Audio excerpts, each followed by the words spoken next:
स्वागत है साथियों आप सभी का हमारी आज की इस वीडियो में। तो साथियों आज की वीडियो बड़ी ही खास होने वाली है। पिछली पिछली वीडियो में हमने आपको तापमान, ताप मापने के पैमाने और कुछ मूल मात्रकों के बारे में अच्छे से समझा दिया था। तो आज की वीडियो भी बड़ी इंपॉर्टेंट होने वाली है। आज उससे आगे का टॉपिक हम कवर करेंगे। कुछ टॉपिक्स हैं, तो वीडियो को अंत तक, लास्ट तक पूरा देखें। आइए चलते हैं। तो बच्चों, हेडिंग डालिए मानक पूर्व लग्न। जिन्होंने पिछली वीडियोस नहीं देखी हैं वो जाकर के देख लें। मानक पूर्व लग्न।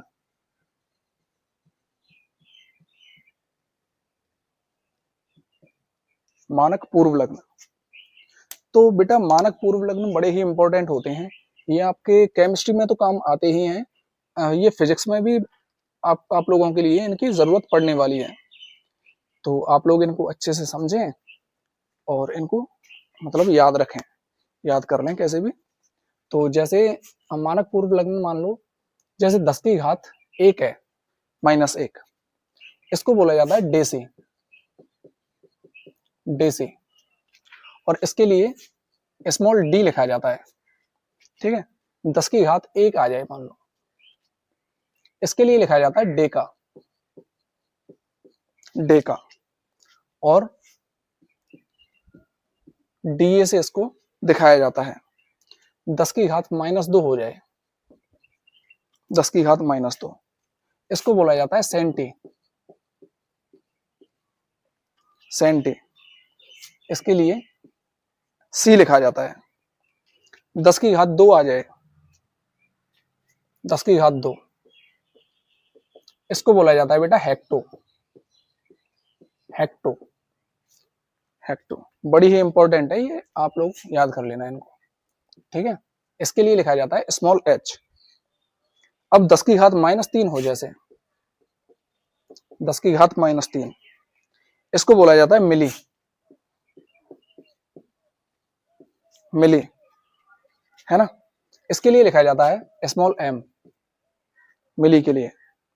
अब 10 की घात 3 हो मान लो, 10 की घात 3, इसको बोला जाता है किलो। किलो। ठीक है, और के से इसको दर्शाया जाता है, के लिखते हैं इसके लिए। अब 10 की घात -6 हो मान लो, 10 की घात -6, इसको बोला जाता है माइक्रो। माइक्रो। ठीक है बेटा, माइक्रो। और इसको दिखाते हैं म्यू से।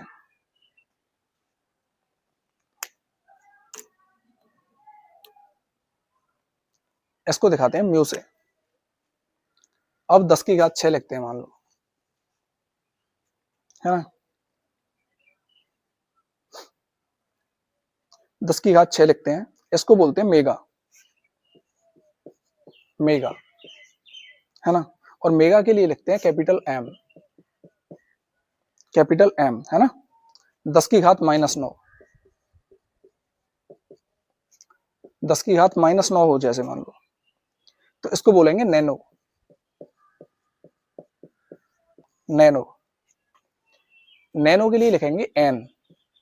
ठीक है, अब 10 की घात 9 हो जैसे मान लो, 10 की घात 9, इसको बोलते हैं गीगा। गीगा है ना, और गीगा को लिखते हैं बेटा जी। गीगा के लिए लिखते हैं जी। यहां तक उतार लो आप, एक बार स्क्रीनशॉट ले लीजिए इसका, आगे करवा दें फिर, है ना। ओके बच्चों, मिटाता हूं फिर मैं।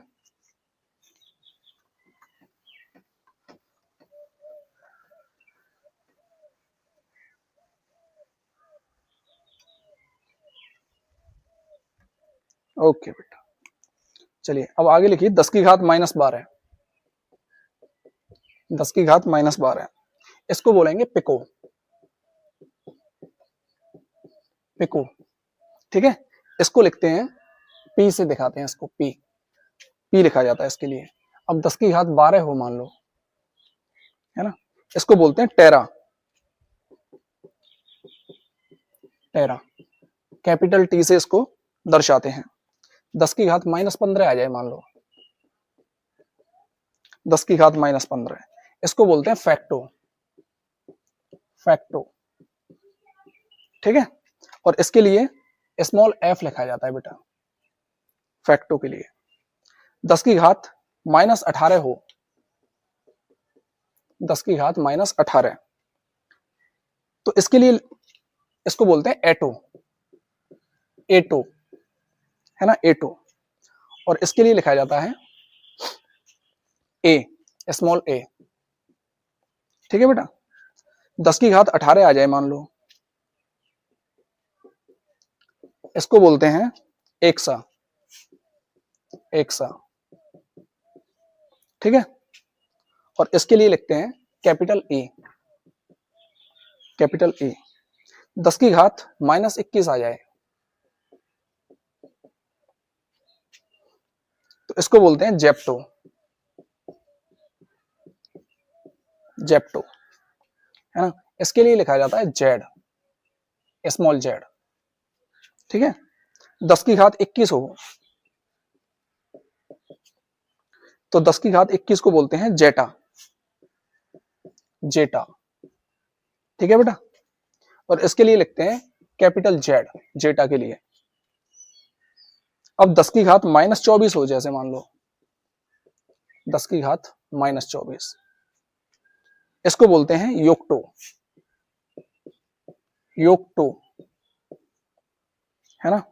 और इसको इसके लिए लिखा जाता है वाई, ठीक है, स्मॉल वाई।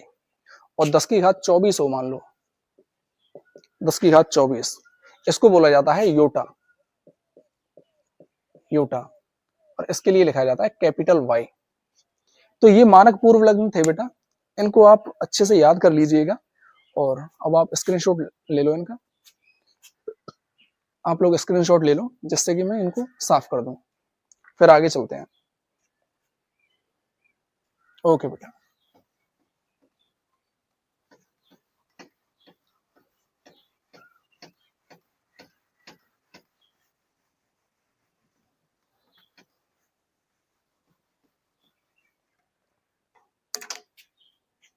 अब आप नेक्स्ट हेडिंग डालिए व्युत्पन्न मात्रक,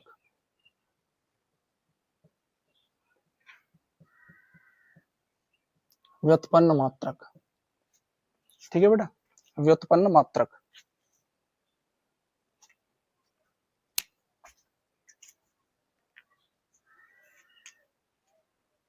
तो ये व्युत्पन्न मात्रक क्या होते हैं बेटा, इसमें लिखना है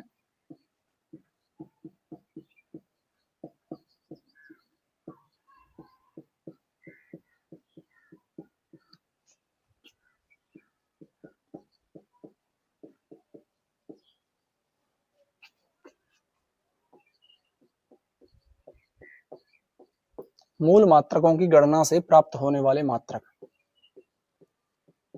मूल मात्रक हमने आप लोगों को पिछली वीडियो में बताए थे, जिन्होंने वो वीडियो नहीं देखी है आप उसको जाकर के देख लीजिएगा। तो व्युत्पन्न मात्रक होते हैं जो मात्रक मूल मात्रकों की गणना से प्राप्त होते हैं। तो मूल मात्रक आप लोग देख लेना पिछली वीडियो में बेटा, ठीक है। अच्छा, जैसे मान लो एग्जांपल देखिए इसका, जैसे मान लो क्षेत्रफल का हमें व्युत्पन्न मात्रक निकालना है, ठीक है, क्षेत्रफल का व्युत्पन्न मात्रक। तो क्षेत्रफल का फॉर्मूला क्या होता है, लंबाई गुणा चौड़ाई, लंबाई गुणा चौड़ाई। जैसे मान लो आयत का क्षेत्रफल है तो लंबाई गुणा चौड़ाई तो होगा, ठीक है। तो लंबाई के लिए क्या लिखेंगे, मीटर, चौड़ाई के लिए भी मीटर। तो मीटर गुणा metre is equal to metre square या वर्ग मीटर, या वर्ग मीटर, यही तो होगा।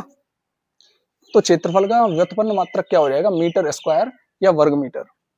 इसी तरह से मान लो जैसे नेक्स्ट एग्जांपल देखिए इसका, जैसे आयतन का व्युत्पन्न मात्रक लिखना है हमें, आयतन का व्युत्पन्न मात्रक, ठीक है। तो आयतन का फॉर्मूला क्या होता है, लंबाई गुणा चौड़ाई गुणा ऊंचाई। मान लो घनाभ का आयतन है, ठीक है, तो लंबाई गुणा चौड़ाई गुणा ऊंचाई, यही तो होगा। तो लंबाई को क्या लिखते हैं, मीटर, चौड़ाई को भी मीटर में नापते हैं, ऊंचाई को भी मीटर में मापते हैं। अब मीटर गुणा मीटर बराबर क्या हो गया, घन मीटर या मीटर क्यूब। ठीक है, तो मीटर क्यूब या घन मीटर क्या हो जाएगा, आयतन का व्युत्पन्न मात्रक हो जाएगा बेटा। मीटर क्यूब या घन मीटर क्या हो जाएगा, आयतन का व्युत्पन्न मात्रक हो जाएगा। अब देखो अगला एग्जांपल देख लो आप, मोलर आयतन का व्युत्पन्न मात्रक। मोलर आयतन का व्युत्पन्न मात्रक क्या हो जाएगा, तो मोलर आयतन का व्युत्पन्न मात्रक निकालने के लिए क्या करेंगे, पदार्थ का आयतन सबसे पहले, ठीक है, और बटे में लिख लेंगे बेटा पदार्थ के मोल, उस पदार्थ में कितने मोल हैं। ठीक है, अच्छा आयतन आयतन का व्युत्पन्न, आयतन का व्युत्पन्न मात्रक क्या होता है, घन मीटर, मीटर क्यूब। ठीक है, और मोल निकालने के लिए 1 ग्राम में कितने मोल हैं, तो इसका मोलर आयतन का व्युत्पन्न मात्रक हो जाएगा मीटर क्यूब पर मोल, या फिर metre cube mole inverse, mole inverse. ठीक है, मीटर क्यूब पर मोल या मीटर क्यूब मोल इनवर्स, ये इसका मात्रक हो जाएगा। चलिए जल्दी से आप स्क्रीनशॉट ले लीजिए, फिर आगे पढ़ाते हैं। ओके बेटा, चलिए मिटाते हैं इसको, है ना।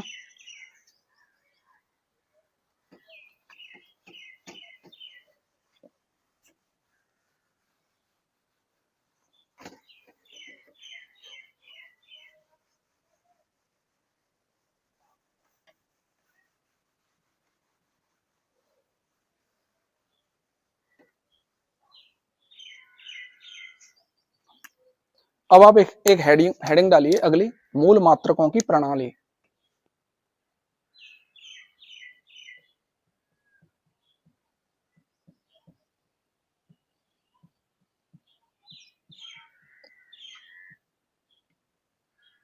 मूल मात्रकों की प्रणाली, तो कुछ प्रणालियां होती हैं बेटा मूल मात्रकों की। ठीक है, और ये प्रणालियां बड़ी ही इंपॉर्टेंट हैं आप लोगों के लिए, बहुत काम आएंगे ये। ठीक है, एग्जाम में भी इनके बारे में पूछा जाता है। तो नंबर 1 पर है, आप लिखिए सीजीएस प्रणाली, सीजीएस। ठीक है,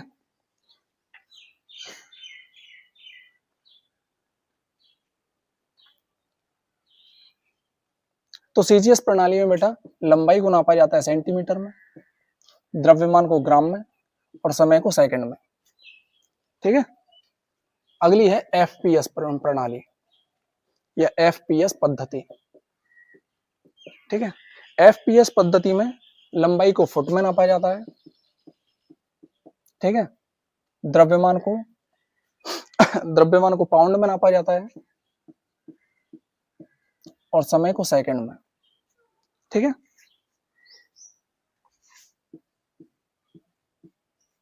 अच्छा अगली प्रणाली है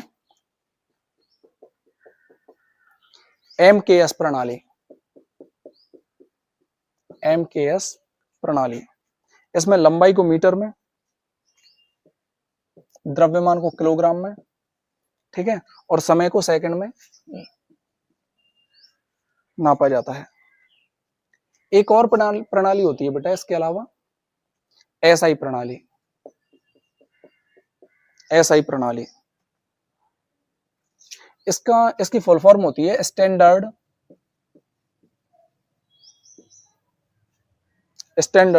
इंटरनेशनल सिस्टम।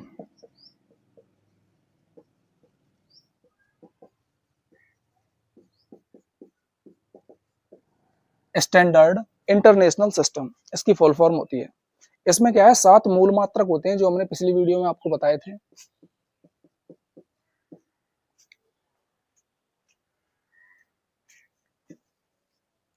इसको ऐसे लिख लो, 7 मूल मात्रक और 2 होते हैं हमारे पूरक मात्रक। ठीक है बेटा, ये होते हैं। तो आज का वीडियो बेटा यहीं पर हम कंप्लीट करते हैं। नेक्स्ट आगे भी हम बहुत कुछ पढ़ाएंगे, बने रहिए हमारे साथ। हमारे चैनल को लाइक और सब्सक्राइब कीजिए, ठीक है। तो इसी तरह से आप लोग रोजाना पढ़िए बेटा, अपने माँ बाप का नाम रोशन कीजिए, ज़्यादा से ज़्यादा आप पढ़िए, पढ़ाई कीजिए। तो आज का वीडियो हम यहीं कंप्लीट करते हैं।